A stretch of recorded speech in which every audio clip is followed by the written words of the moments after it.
Choosing your referencing output style. Select a reference from the Central References panel. You can now view details of the selected reference in the panel to the right-hand side. Ensure the Summary tab is selected. The Summary tab enables you to preview your reference in your chosen referencing style. To choose your referencing style, click on the Referencing Styles drop-down box and choose Select Another Style. A pop-up window appears, which lists hundreds of referencing styles. Search for or scroll down and select your required style.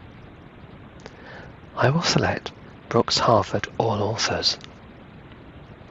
Once selected, click on the Choose button. Brooks Harford All Authors now appears as the chosen referencing style, with a preview of the chosen reference below. By the way, you can click and drag the vertical or horizontal lines to move them.